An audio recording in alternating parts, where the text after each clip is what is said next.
for they are all included in this great Tananim. In the beginning, Elohim created the heaven and the earth. Barashit. The word refers to the great sin that occurred in the beginning, as it is written, in the beginning of sin, she was to the daughter of Zion, for in you were found the transgressions of Israel, Micah 1:13. The daughter of Zion refers to Malkut of Malkut, in which the sin took place, and so it is written in the beginning, Malkut, Jeremiah 49:34. This Malkut refers to the Malkut of Absolute, and so it is written in the beginning is Chokmah. Chokmah refers to the world of Absolute, from which the sin took place. This sin refers to he who is brought forth, as it's written, he is the beginning of the ways of El. He is hinted at by Babylon, and so it is written, the beginning of Malkut, kingdom from Babylon and Arak. Genesis 10:10. Babylon refers to Absolute and the head of the four kingdoms, as the emergence of that head was the emergence of that idol, from which it is written, in Babylon you are the head of gold. In Daniel, for this reason, the word Bereshit contains the word Rosh, head. This Arak is a hint to the one called Arak Anbim. This also hinted at in Omelech, as it's written, in the beginning of the nations is Omelech. Now he who was brought forth was at once decreed to be destroyed, as it is written, the beginning of the things which should have been utterly destroyed, to sacrifice to Hashem your God in Gilgal. Question 1. The beginning of sin, she was the daughter of Zion, for in you were found the transgressions of Israel. Who is she? Who is the beginning of sin? Who is the daughter to the daughter of Zion? This refers to the supernal Ima, who created without Abba, as it stated in the Zohar. Bereshit A, verse 163. Ima said, because his sins are related to Ima and not to Abba, I wish to create him in my own image, as it's written, Elohim created man in his own image. Bereshit 127. Note that it's not written in our own image, because she did not want Abba to have any share in his creation. Bereshit A, verse 164. When Adam sinned, it was written, and for your transgressions was your mother put away.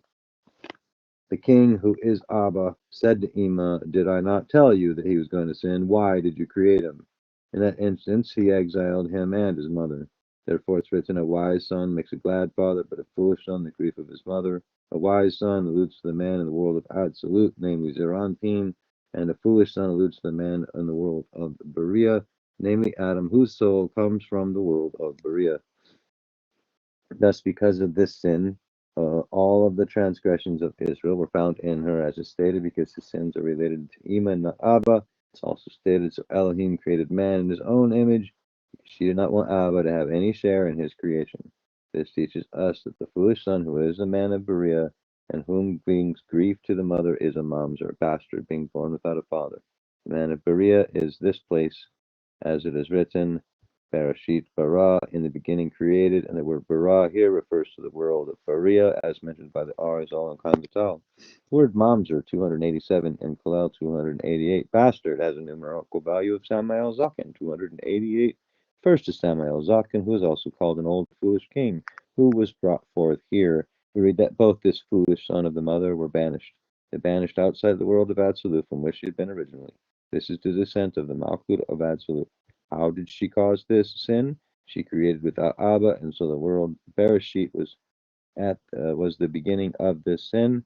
It was by her thought that she sinned and brought forth an abomination, of which is written, my mother conceived me in sin.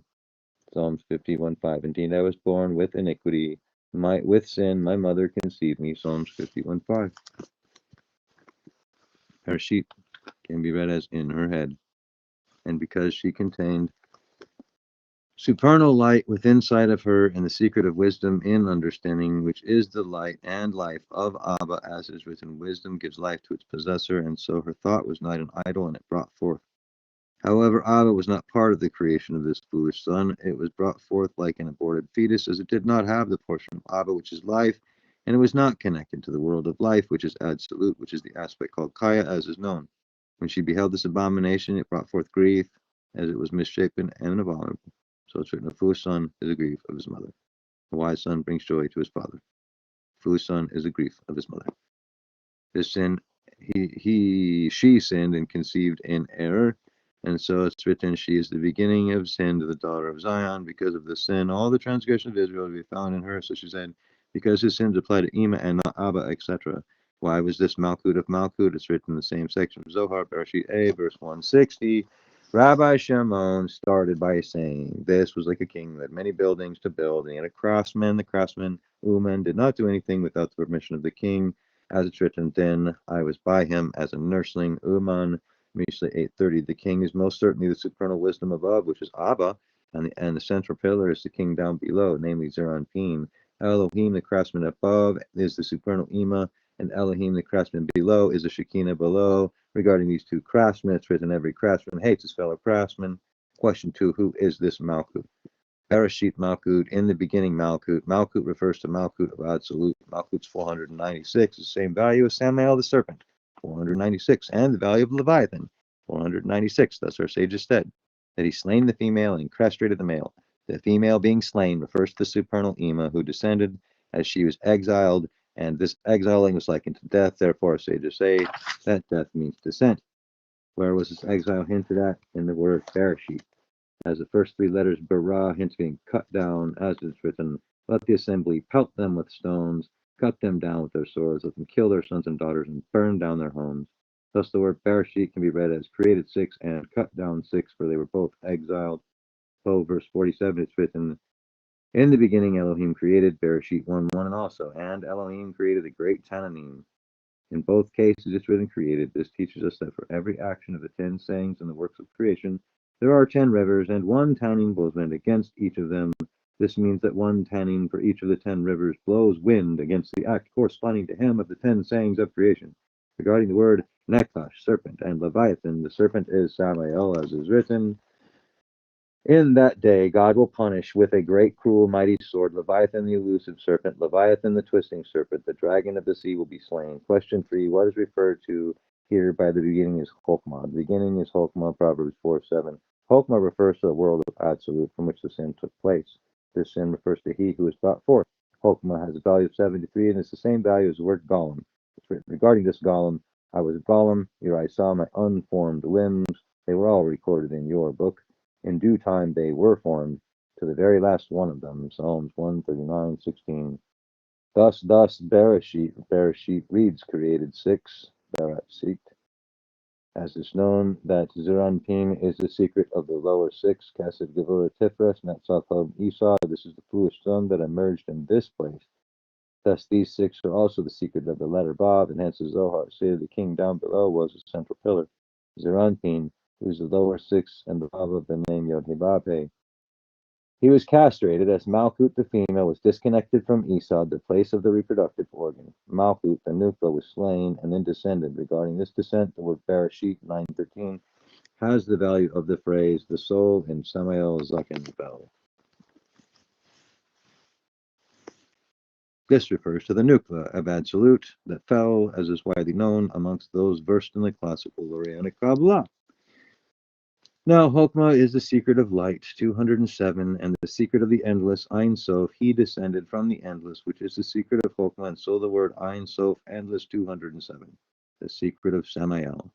The word Chokmah in Greek is Sophia, and so according to the various traditions, they stated Sophia created without the fullness. They originated their teachings from the sages who secretly knew of these things, and hinted at them through the secret of a great mystery. Accordingly, as well, she conceived of her own and brought forth. Now it is written, wisdom built her house with 7 pillars, established it with understanding, filled it with knowledge. Thus the word Bereshit can be permeated in as Beit Rosh had a house, she conceived to build this house in her thoughts, and what was brought forth was an error. Question 4, who is he? He is the beginning of the ways of El, Job 40:19. He in the passage refers to Bahima, and the word Bahima 52 has a value of 52, the same as the sun, Ben. It's also hinted to the 52-letter name of Hashem, which has a name corresponding to Malkut, from which he referred in the beginning. The final letters of the phrase spell the word dragon, Tali. This is hinted at in Sepher Destina, the Zohar, as it's written in the Sepher Destina, verse 5. These scales are hung in a place where they were not before, meaning the head of the Otik. In them were weighed those scales who had no weapons, namely the kings, but the essence of the scales lies in the body, meaning the central column, that is Tiferet. Where judgment lies, this judgment does not unite and is not visible in the scales. In these scales, the lights of the left ascend from below upward, and in them rise those that were not, those that were, and those that will be. For this Tali, dragon, is the secret of the kings of Adam, was Tali hung in a place which was not before. An example, the head of Otik. It is known these 7 kings are the 7 letters Shin, Tet, Nun, Ein, Zain, Side, and Gimel, which have 3 tagging, the secret of the weapons, as will be explained in its proper place. The word Bereshit can now refer to the son of the mother. So the word begins with 3 letters, Bara,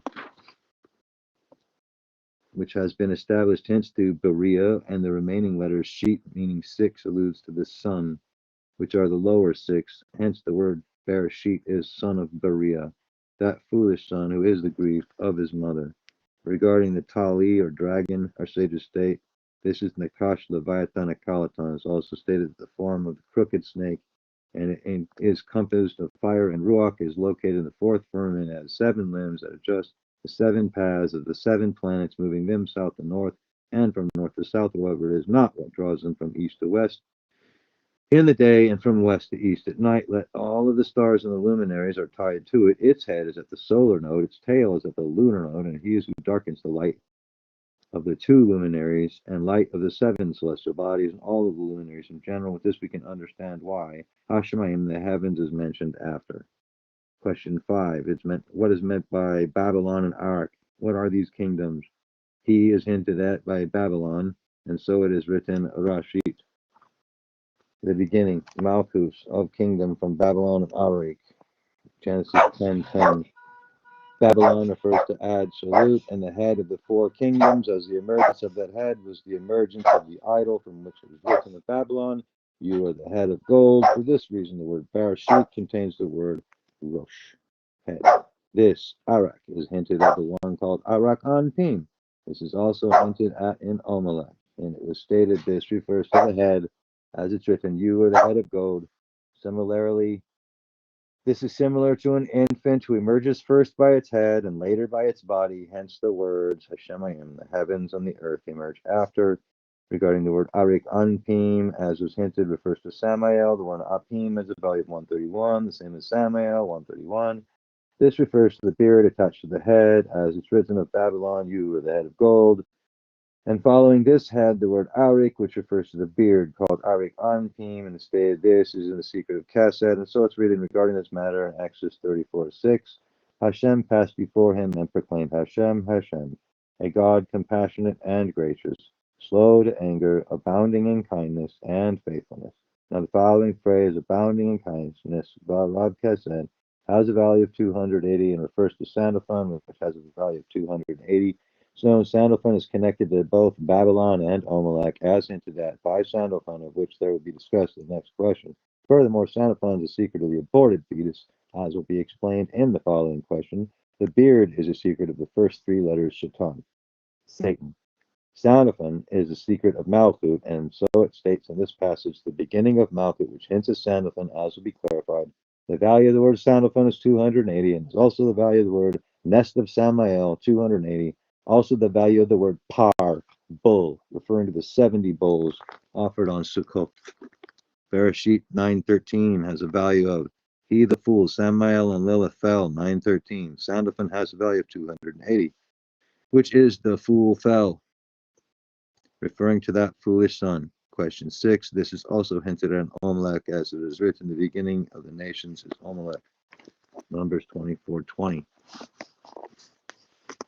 Now, Omelech and Babylon are the secret of Sandalphon. Therefore, the value of Sandalphon 280 is the value of Babylon and Omelech. This refers to an aborted fetus, and this is the secret of Talmud Tractate Nida 25. The Mishnah teaches that a woman who discharges a sandal fetus, or one who discharges an afterbirth, observes the strictures of a woman who gave birth both to a male to a female. The sages taught in a Beriada, a sandal fetus has a similar appearance to a certain fish of the sea, known as a sandalfish. It looks as though full-fledged offspring from the outset, but it was mashed. Rabbi Shimon ben Gamliel says a sandal fetus has an appearance that is similar to a tongue of a large bull. Students testified in the name of our teacher that for a sandal fetus to have the halakhic status of an offspring, it requires the shape of a face. This sandal is sandalphon, as it is written in the Zohar, Ketitze, verse 102. But the Shekinah, when with the Holy One, blessed be He, does not change, nor does the Holy One, blessed be He, change when with her. This is the meaning of I am Hashem, I do not change. I is the Shekinah, yet He Vav He is the central pillar, namely Zeranpin. A man pulled off his shoe refers to Sandalphon, who is a sandal by the Holy One, blessed be He, and a shoe by the Shekinah. But Tiferet, that includes 6 Sepher, is a body to the name Yod He Vav He, and Malkut is a body to the Shekinah, that is Adonai. Thus we see the sandal, who is Sandalphon, is the aborted fetus, and is likened to a fish, being in the secret of the foolish king, which is the secret of that tannin that has been explained. Now the reason for it emerging with its face on its back is because the backside of the Sephirot refer to the emanation of a thing, and here Sandalphon emerged in the secret of the backside of the Sephirot. Furthermore, the foolish king emerged on the backside of the fullness, which is the place of his exile. Now we will explain the process of his emanation, and it's important to understand that the emanation of a thing refers to the backside of the Sephirot. It is also important to understand that the squaring of a name refers to the backside, and the emanation as key is critical to make sense of the higher mysteries. With this short explanation, we may understand why the face is on its back, and how indeed the sandal, in example, Sandalphon hinted at here, refers to a failed fetus.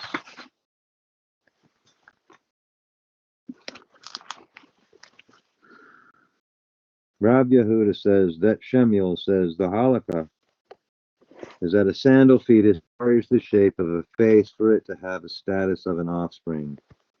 Rab Ada says that Rab Yosef says that Rabbi Yitzhak says a sandal fetus requires the shape of a face, but the face does not need to be in its proper location.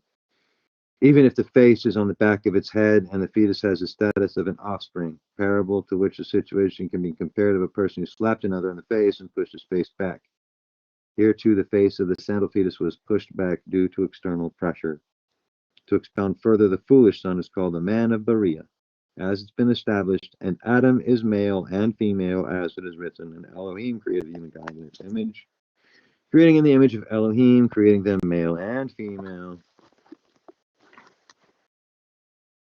Elohim is the Superna'ima who created without Abba, as has been explained. However, we now may understand that the addition to this foolish son, a female was produced, who is the secret of this sandal, will be expounded further regarding this birth. It continues. The Gemara asks, why does the Mishnah mention that if a woman discharges a sandal fetus, she observes the strictures of a woman who gave birth to both a male and to a female? Since there is no such thing as a sandal fetus, it does not have another offspring with it, which mashed it and gave it the form of the sandal fish. In any case, the woman has the impurity of a woman after childbirth. This is because the sandal was birthed alongside this foolish son, as has been stated. The Gemara answers, if this is a female offspring that is born with the sandal fetus, it's indeed unnecessary to mention the halakha of the sandal fetus, as a woman in any case is impure for 2 weeks. But here we're dealing with a case where a male is born with it, on account of which the woman will be impure for only 7 days, though not for the sandal fetus, because the sandal was born and the male was born with it. An example, the foolish son, it caused the woman to be impure for 7 days. In addition, it caused the entire house to be rendered impure, as will be explained. The Gemara discusses why the case of a woman who discharges a sandal fetus is mentioned in other Mishnayot. Given that a sandal fetus always has a twin, first, the Gemara discusses a halakha of a woman who discharges a sandal fetus, that we learned in a Mishnah. The Gemara answers that halakha is relevant for a case where the sandal fetus's twin comes out of the womb after it. The Mishnah teaches that as the sandal fetus was born first, its twin is considered a firstborn with regard to inheritance, but it is not a firstborn with regard to redemption from a priest. The Gemara answers, it is necessary for the Mishnah to state that if a woman gives birth to a full-fledged offspring by means of the cesarean section and to a sandal fetus in a regular manner through the womb, in such a case, she brings an offspring for giving birth to the sandal fetus, despite the fact that she does not bring an offering for the full-fledged offspring, as one does not bring an offering for a birth by cesarean section. The Gemara asks, but according to Rabbi Shimon, who said that an offspring which is delivered by means of cesarean section is considered a full-fledged offspring, and its mother does bring an offspring, why is there to say? Why is it necessary for the Mishnah to state this halakha that if a woman must bring an offspring regardless of the sandal fetus, the full-fledged offspring here refers to the male, which is the foolish son emerging from her own aspect, like a cesarean section, while the sandal fetus refers to the female, which has emerged through the womb. Rabbi Yirah say, It's necessary for the Mishnah to state that if a woman gives birth to the full-fledged offspring while she's a Gentile, then the halakha of a woman after childbirth do not apply to her, and she's immediately converts to Judaism and gives birth to the sandal fetus after she converted and became obligated to observe the halakha of a woman after childbirth, that she brings an offering for the sandal fetus. For this reason, the foolish son emerged, and having emerged, she was stricken with grief, as it is written, a foolish son is the grief of his mother. What happened? Immediately she repented of her offenses and gave birth to the sandal, which is the secret of the earth. And this earth was void, formless, and darkness was upon the face of the deep. The sages said the answers to these questions before Papa, and they asked him, and are these answers correct? Can it be suggested that sandal fetus was born before or after the twin fetus? But isn't it taught in the Yirah that when a sandal fetus and the full-fledged offspring exit the womb, they exit only wrapped around one another? Now is revealed that the sandal and the foolish son emerge wrapped around each other. And what is this like? This is like the sum that envelops each grade like layers of an onion. Regarding this is written the heavens and the earth, which are these two. It was necessary to add at the beginning of these two places to denote this secret. This sum hints at the second and third simsum, which are the secret of the Vav and Dalet, as will be explained later. Continuing on, the Gemara explains. Rav Papa said in response, conclude from it, the sandal fetus and the twin do not lie side by side, but rather the full-fledged offspring encounters the sandal fetus at half of its height. In example, the head of the full-fledged offspring presses into the abdomen of the sandal fetus, and when they are born, the full-fledged offspring pushes the sandal fetus towards the direction its head is pointing toward the entrance of the womb, causing the sandal fetus to be born first. Therefore, the Mishnah with regard to the firstborn can be explained as referring to a case where the fetuses exit the womb with their heads first, as in such a case, the sandal fetus emerged first. By contrast, the Mishnah tractate Keratot is referring to a case where they emerge with their feet first. As in such a case, a full-fledged offspring emerges first.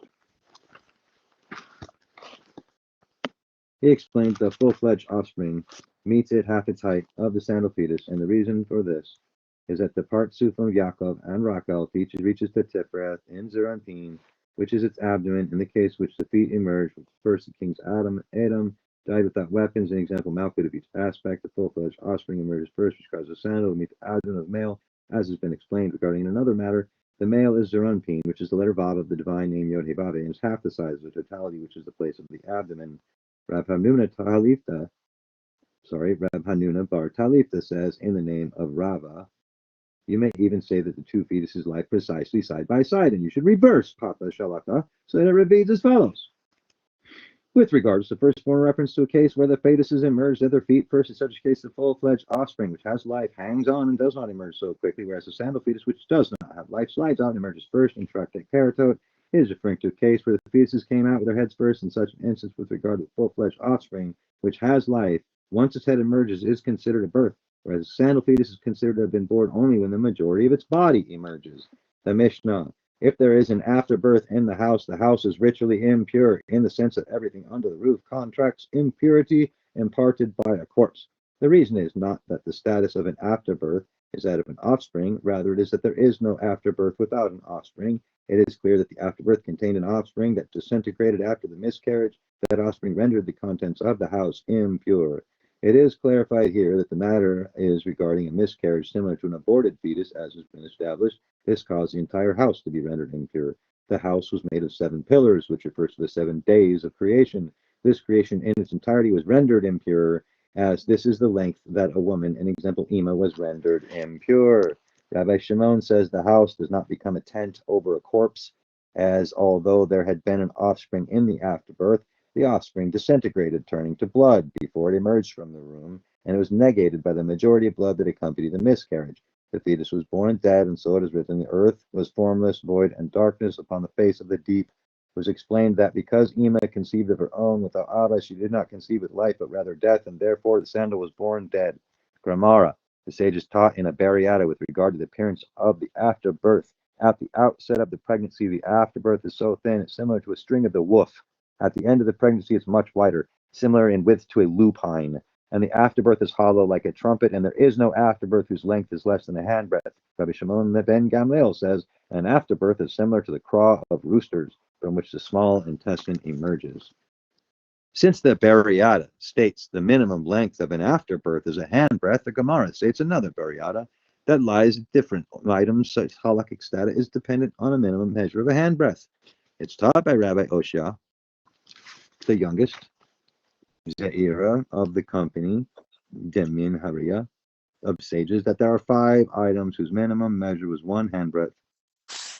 And these are they: an afterbirth, the shofar for blowing on Rosh Hashanah, the spine of a lulav that must be taken on Sukkot, the width of the wall of a sukkah, and the hyssop. The hyssop is used for the purification of a leper, for the preparation of the ashes of a red heifer, in order to sprinkle them with water on someone who is ritually impure due to impurity imparted by a corpse. This refers to the 5 times the word light are mentioned, the 5 times the word water are mentioned. In the second verse, the 5 times the word firmament are mentioned.